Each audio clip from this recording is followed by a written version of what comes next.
Ese fin de semana cambió todo. Me enteré de la peor manera posible. Las fotos aparecieron en la pantalla de mi celular antes de que se pronunciara ninguna palabra. No hubo ninguna llamada, ninguna advertencia, solo su rostro se iluminó con las luces de un evento que ni siquiera sabía que existía, una mujer que apenas sabía mi nombre. Cuando finalmente logré hablar con ella, su tono era frío, casi irónico, como si se escondiera detrás de un guión ensayado. Mi esposa no quería divorciarse, quería desaparecer. No me traicionó con otro cuerpo, sino con el silencio. Él nunca estuvo realmente presente. Ni siquiera lo intenté. ¿Y yo? No lloré, no rogué. Me limité a mirar, asimilando cada detalle de la vida que ella había construido sin mí. Fue allí donde tomé una decisión que lo sacudiría todo. Antes de abandonar ese lugar con la dignidad que me quedaba, lo dejé claro, si ella encendía esa llama, yo la apagaría. Mi nombre es Lima Sel y durante más de una década creí que el amor podía unir a una familia rota. Aprendí esto de la manera más difícil, pasar noches sin dormir en el pasillo de un hospital, sosteniendo cartas que mi hermano Evan, de 14 años, no tuvo el coraje de abrir, mientras luchaba contra una enfermedad que lo consumía todo. Nuestra madre, Julia, nos enseñó con su temprana ausencia lo frágil que puede ser la vida. En ese momento algo en mí se rompió y se reconstruyó. Dejé de ser el niño que huía de las responsabilidades. Me convertí en el hombre que apoyó, que pagó las cuentas, que evitó que el dolor envolviera a mi familia. He mantenido este rol durante 15 años. Mientras tanto, vi que mi carrera se estancaba y mis sueños eran devorados por la rutina. Trabajé en todo lo que se me presentó, trabajos temporales, turnos de noche, cualquier cosa que pagara las cuentas. Evan necesitaba libros, matrícula y viajes para ver a nuestros padres en el campo. Nuestra casa necesitaba muebles y reparaciones. Asumí todo no porque me lo pidieran, sino porque no podía soportar ver a mi familia hundirse en el mismo vacío que se llevó a mi madre. Cuando Evan comenzó la universidad, compré un apartamento en el distrito Crossroads a mi nombre. Le dije que era para su comodidad, pero en realidad era para darle la estabilidad que sabía que aún no tenía la fuerza para lograr por sí solo. También ahorré dinero para el viaje que nuestra madre siempre soñó hacer, moneda a moneda, ahorrada en una alcancía hasta llegar a los 30.000. Bromeamos diciendo que era por una emergencia, pero en el fondo sabía que algún día volvería a mí. O al menos eso es lo que pensé. La traición no llega como un rayo. Se filtra lentamente como un dolor sordo que ignoras hasta que ya no puedes más. En los meses previos a la boda de Evan, los mensajes se hicieron más cortos. Empezó a decir cosas como ya lo superé o no necesitas preocuparte por mí, en un tono que dejaba claro, mi presencia le molestaba. Luego me presentó a su prometida. Una mujer que me miró de arriba a abajo como si estuviera evaluando un producto, no con una sonrisa amistosa, sino con un cálculo. Una influencer que eligió cada outfit, cada pose, cada ángulo con precisión quirúrgica. Evan parecía hipnotizado por esa confianza artificial. No juzgué. Las personas cambian, crecen, siguen caminos diferentes. Pero sentí la distancia. Nuestras conversaciones se volvieron superficiales, sus respuestas fueron lentas. Hasta que un día, su número desapareció de mi celular. Hasta que una noche abrí las redes sociales y me encontré con las fotos de la boda. No una ceremonia íntima, sino un espectáculo ostentoso con una mujer que nunca había visto, cuyo nombre ni siquiera conocía, bajo las mismas luces que una vez iluminaron mi propio fracaso. Ninguna invitación, ninguna llamada, ni siquiera una piadosa mentira para suavizar el golpe. Me quedé paralizada, dándole vueltas a esas imágenes, sintiendo un peso familiar aplastarme. No era tristeza, era algo peor, certeza. El mismo que me apretó el pecho hace años, cuando nuestra madre nos dejó. Solo que esta vez no era dolor, era la cruda realidad. Mi primer instinto no fue la ira, fue la negación. Una esperanza patética de que esto fuera un error, tal vez una sesión de fotos, una fiesta de compromiso mal interpretada, un mensaje perdido que Evan aún enviaría, explicando todo con su voz tranquila. Me repetí esto 1, 2, 5 veces. Hasta que lo llamé. El teléfono saltó directamente al buzón de voz con su voz grabada, la misma que yo imitaba cuando éramos niños, que no podíamos decir te amo sin reír. Fue entonces cuando algo dentro de mí empezó a desmoronarse. No era dolor, era algo más profundo, como si mis costillas se cerraran sobre un vacío. Intenté enviar un mensaje. Otra llamada. Más fotos. La verdad se reveló como un corte lento, no había vuelta atrás. Cuando mi teléfono celular finalmente vibró, contesté demasiado rápido, con un alivio que rápidamente se convirtió en terror. No fue Evan.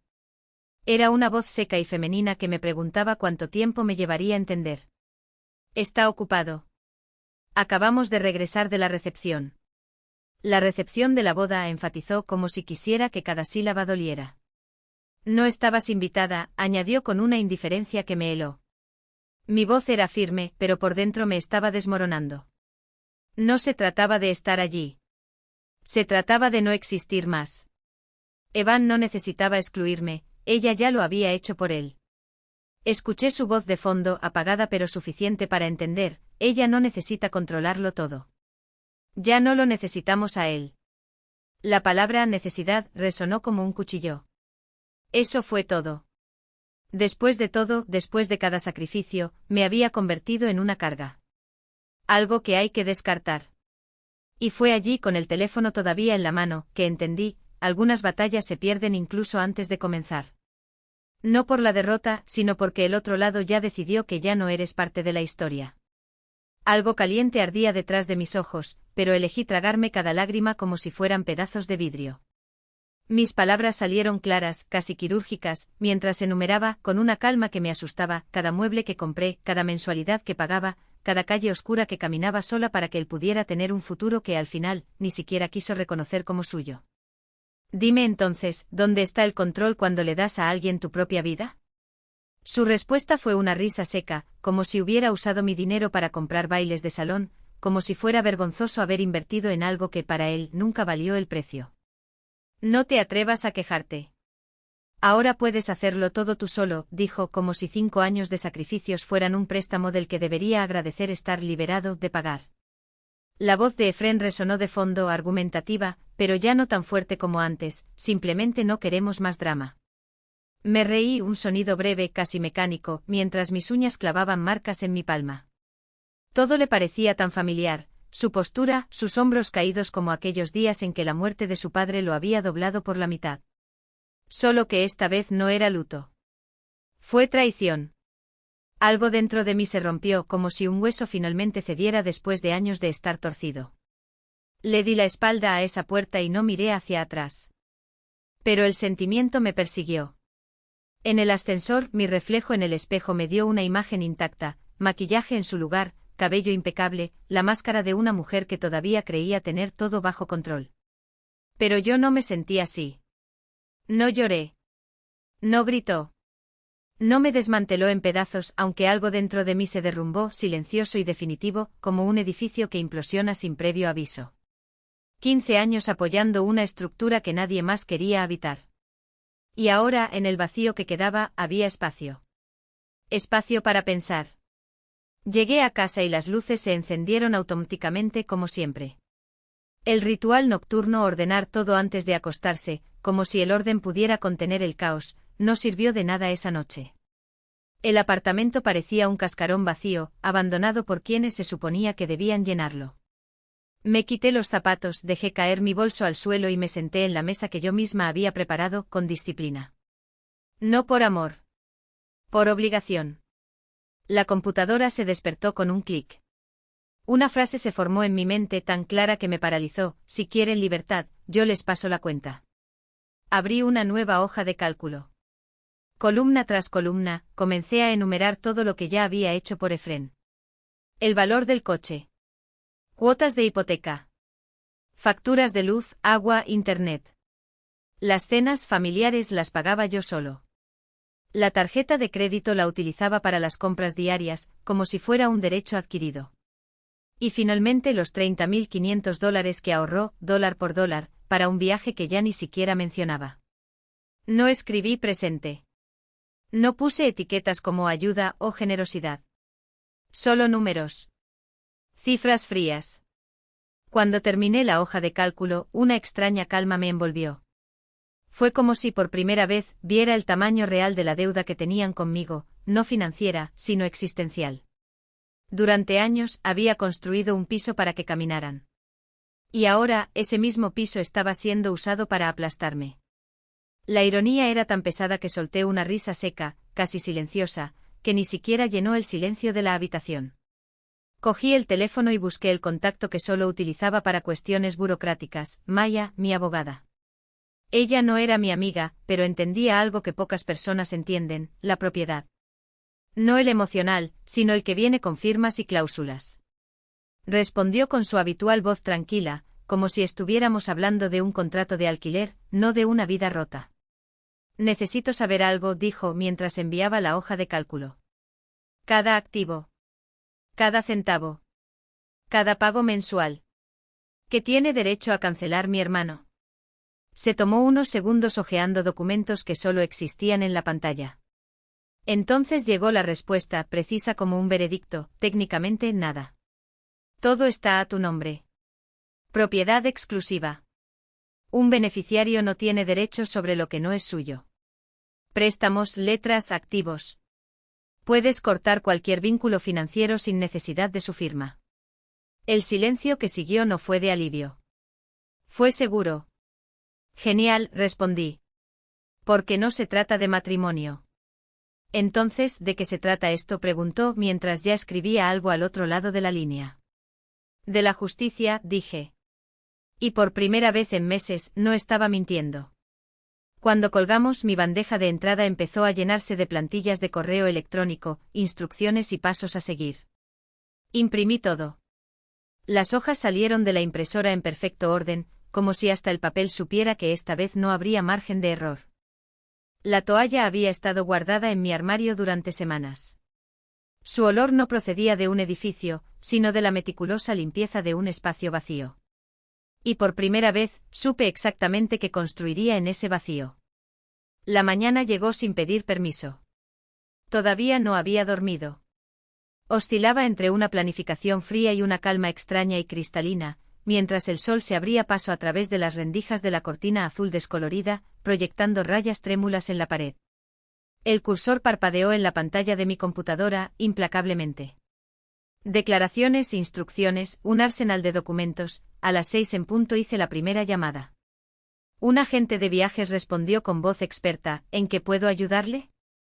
Di mi nombre, por supuesto, pero con la entonación de quien ya sabe que la respuesta no importa. Necesito cancelar una reserva urgentemente. Pasé el número de confirmación impreso en la hoja frente a mí, un vuelo premium a Europa, comprado hace meses con la ingenuidad de quien todavía creía que mi hermana merecía una luna de miel. ¿Motivo de la cancelación?, preguntó el agente, el teclado haciendo clic en el otro lado. Cambio de planes, respondí sin explicarle que la mujer que me llamó hermano había planeado usar esa nota para celebrar un matrimonio que nunca debería haber ocurrido. Que ella se había quedado en el vestíbulo del edificio, sonriendo para las cámaras, mientras yo firmaba unos papeles que harían que la echaran de allí. Que las promesas que me hicieron, te bendecimos, esto es lo mejor para ti, eran mentiras tan bien ensayadas que hasta ellos las creyeron. El agente escribió algo. Recibirá un reembolso parcial, menos los gastos de cancelación. ¿Quiere continuar? Sí, dijo. Proceder. Colgué antes de que llegara la confirmación por correo electrónico. La primera ficha de dominó cayó sin hacer ruido, solo el zumbido sordo de un sistema ajustándose. Luego vino el clic seco de una transferencia bancaria. Abrí el portal del banco y la autenticación de 2 factores parpadeó en la pantalla. El balance, 3-3. Recordé cada depósito. Los cheques de los últimos 5 meses, la devolución de impuestos de abril, los ahorros que ahorré para que Efan pudiera ver París desde la ventana de un hotel cerca del puente Florian, mientras yo miraba todo en YouTube, desde una habitación alquilada en Yakarta. Hice clic en retirar todo. Apareció una advertencia, tarifa por retiro anticipado. Lo ignoré. El teléfono celular vibró casi de inmediato, un mensaje del banco, transferencia iniciada. Fondos disponibles en 5 días hábiles. Segundas fichas de dominó. Cerré la solapa y pasé los dedos por los papeles que había sobre la mesa. Siguiente paso. Marqué el número de Ri Thompson, el corredor que me vendió el apartamento hace años. Directo, eficiente, despiadado, exactamente lo que necesitaba. Lily saludó con la voz arrastrada por el sueño. ¿Qué puedo hacer por ti? Necesito vender el apartamento, dijo. Un descanso. ¿El que le compraste a tu hermano? Las cosas han cambiado. Reed no preguntó por qué. Respetaba los límites de una manera que mi propia familia nunca supo hacer. Entendido, respondió. El mercado está de moda en este momento. Una propiedad como la suya puede tener ofertas en cuestión de horas. Cuanto antes mejor, dije. Envíe los documentos. Los firmaré digitalmente en una hora. Abrí el expediente, leí las cláusulas, rellené los campos. Mi firma, firme y decidida, contrastaba con la mujer exhausta detrás de ella. Al mediodía el apartamento estaba oficialmente a la venta. Me senté sintiendo el cosquilleo sordo de algo que no era una victoria sino una especie de justicia silenciosa. Si quisieran libertad, pronto comprenderían el peso real de esa palabra. La primera llamada del condominio llegó por la tarde. Señora Lily, solo para confirmar, realmente está poniendo a la venta la unidad 5C. Suspiré. Los documentos están a mi nombre. Proceder con las notificaciones necesarias. El superintendente vaciló, solo conocía la mitad de la historia, pero era suficiente para no involucrarse. Está bien, seguiremos el protocolo. Colgué e imaginé la escena, Evan y Sienna recibiendo la advertencia, ella furiosa, él en silencio, ambos finalmente entendiendo que la generosidad no es sinónimo de debilidad. Que no se puede echar a alguien de un matrimonio y esperar que siga desempeñando el papel de familia. Esa noche Reed llamó. No lo vas a creer, dijo sin preámbulos. 2 ofertas. Una en efectivo muy por encima del valor de mercado. Cerramos en 20 minutos. Acepto, respondí. No pregunté quién era el comprador. No le advertí a Evan. No hubo más aviso que valiera la pena. Es justo, murmuré mientras caía la tercera ficha de dominó. El clic final fue borrar todo. Ingresa al portal de servicios, borra mi nombre de cada cuenta, de cada suscripción, de cada vínculo financiero que aún nos une. Perfiles eliminados, aplicaciones desinstaladas, su número bloqueado. Cada acción fue un corte limpio, una línea recta que reemplazó años de contornos borrosos. Cuando terminé, me paré frente a la ventana, mirándome las manos. Como si pertenecieran a otra persona. Reescribí un mensaje. ¿Cómo? Ninguna emoción, solo la pura verdad, el apartamento se ha vendido. La documentación está en regla. Tienes hasta el final de la semana para desalojarlo. Lo envié antes de que el remordimiento, si es que existiera, pudiera detenerme. Evan intentó llamar. Las llamadas no prosperaron. Luego llegó un correo electrónico, confirmación de pago de deuda pendiente. El proceso de desalojo se completará dentro de las 48 horas. Me imaginé el momento en que llegaría la notificación a su puerta. Sienna grita, Evan palidece y los dos finalmente comprenden que no se debe jugar con la lealtad como si fuera el cambio. La semana siguiente el abogado envió la actualización final, proceso cerrado. Transferencia completa. Miré los números en la pantalla, no solo el dinero, sino la finalización de un ciclo. El apartamento ya no está. La luna de miel cancelada. Lazos financieros cortados. Y por primera vez cuando vi las fotos antiguas no sentí alivio. Aún no. Solo sentí el vacío preciso de quien finalmente dejó de cargar con lo que nunca fue suyo. Algo más tranquilo. Fue como el primer trago de agua después de casi ahogarse. Cuando volví a conducir por la ciudad, nadie creería lo que había sucedido. ¿Y ahora qué?, preguntó el compañero de oficina, el que siempre pensaba que lo exageraba todo. ¿Vendiste el apartamento? ¿Por qué cerraste todo así? Has cambiado, has perdido el sentido del humor. Y luego lo único que pudo decir después fue que yo estaba actuando como si hubiera sufrido un trauma. Me reí suavemente, quizá demasiado, porque me estaba repitiendo, cuestionándome, sintiéndome culpable. Tal vez sí, dije por primera vez, y por primera vez fue verdad. Pero la verdadera catarsis no provino de la llamada telefónica, ni de la venta, ni del dinero en la cuenta. Provino del silencio. Pasaron los días. Semanas. Sin mensajes. Sin esfuerzo. Ni siquiera la disculpa formal, ese estuvo mal tirado al aire como si fuera suficiente. Solo el peso de una relación que al final dependía únicamente de mí para sostenerse. Y entonces me di cuenta, ya no quería arreglar lo que ya se había roto. Lo que hice fue simplemente cerrar la puerta detrás de él. Pasaron los meses sin acuerdo, sin palabra. Mi vida no se vino abajo como él predijo. Las noches se volvieron más tranquilas, más claras, más mías. Conseguí el ascenso. Los pequeños placeres y un café tranquilo, un libro hasta tarde, empezaron a saber a victoria. Y cuando reservé un viaje en solitario a Yellowstone, solo porque podía, lo entendí, el silencio no es ausencia. Era libertad. Hasta que una tarde ese número familiar apareció en la pantalla. Casi lo dejo sonar. Pero algo, tal vez la curiosidad, tal vez la necesidad de cerrar definitivamente, me hizo responder. La voz al otro lado de la línea estaba entrecortada, temblorosa, como si las palabras pesaran demasiado. Lily. Intentó explicarle todo, como sus padres habían agotado los ahorros de la pareja, como el matrimonio nunca había sido real, como cancelar la luna de miel había sido una humillación pública.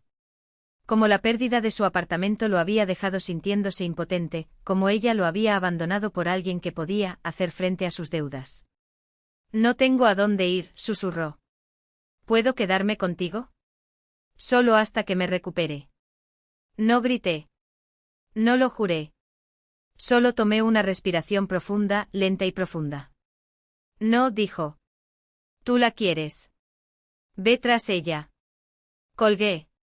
Bloqueé el número. Y cuando dejé el teléfono sobre la mesa, no sentí ni alivio ni triunfo. Solo el clic seco de una puerta que, después de años de estar entreabierta, finalmente se cerró. Mi mundo es más pequeño ahora.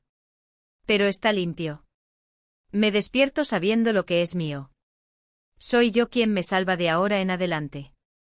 Paso los fines de semana cocinando para una sola persona, elijo los muebles que quiero, vivo en un espacio que no necesito compartir con mentiras. Romper los lazos con la familia no es una venganza. Es supervivencia. Si alguna vez ha tenido que establecer límites estrictos con quienes deberían protegerlo, sepa, no está solo. La pregunta no es de dónde sacas tus fuerzas, sino qué vas a construir con ellas cuando el polvo se asiente. ¿Y esta historia? Totalmente real. Haz clic en suscribirte. No querrás perderte el próximo capítulo.